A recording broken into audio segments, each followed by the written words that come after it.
ദുബൈയിലെ പ്രമുഖ സർക്കാർ സേവന കേന്ദ്രമായ സ്റ്റാർ എക്സ്പ്രസിന്റെ പ്രവർത്തനം ദുബൈയിലെ സെഞ്ചുറി മാളിലേക്ക് മാറ്റിയതായി സംരംഭകർ വാർത്താസമ്മേളനത്തിൽ അറിയിച്ചു. നേരത്തെ അൽമുല്ല പ്ലാസയ്ക്ക് എതിർവശത്ത് പ്രവർത്തിച്ചിരുന്ന കേന്ദ്രമാണ് കൂടുതൽ സൗകര്യങ്ങളോടെ മാളിലേക്ക് മാറ്റിയത്. ദുബായ് ഇക്കോണമി വകുപ്പിന്റെ സേവനങ്ങൾ, ആമിർ സെന്റർ സേവനങ്ങൾ, മുനിസിപ്പാലിറ്റി തുടങ്ങിയ സർക്കാർ സേവനങ്ങൾ ഇവിടെ ലഭ്യമായിരിക്കും. സ്ഥാപനത്തിന്റെ 10ാം വാർഷികത്തിന്റെ ഭാഗമായാണ് ഈ മാറ്റം.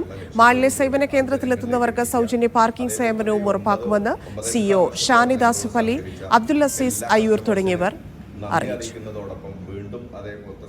ഞങ്ങളുടെ star express government transaction centre തുടങ്ങിയിട്ട് ഏതാണ്ട് 10 വർഷം പൂർത്തിയാകാണ്. അപ്പോൾ ആ ഒരു സാഹചര്യത്തിൽ തന്നെ ഞങ്ങൾ അൽമുല്ല പ്ലാസയുടെ ഓപ്പോസിറ്റാണ് ഈ സെൻറ്റർ പ്രവർത്തിച്ചിരുന്നത്.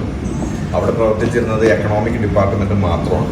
അപ്പോൾ ഇന്ന് ഞങ്ങൾ സെഞ്ചുറി മാളിലേക്ക് ഷിഫ്റ്റ് ചെയ്തതിന് ശേഷം എക്കണോമിക് ഡിപ്പാർട്ട്മെൻറ്റിനോട് കൂടെ തന്നെ ആമർ സെൻറ്റർ, അതേപോലെ തന്നെ തഹ്സീൽ, തൗജീൽ, ദുബായ് കോർട്ട്, അതേപോലെ മുനിസിപ്പാലിറ്റി, റേറ, അപ്പോൾ ഗവൺമെൻറ്റിൻ്റെ അപ്രൂവ്ഡുമായിട്ട് സംബന്ധിച്ചിട്ടുള്ള എല്ലാ സർവീസുകളും ബാസിസ്ക പറഞ്ഞതുപോലെ ഒരു കുടക്കീഴിൽ സംഘടിപ്പിക്കുക എന്നുള്ള ലക്ഷ്യത്തോടു കൂടെ അത് ജനങ്ങളിലേക്ക് എത്തിക്കുക.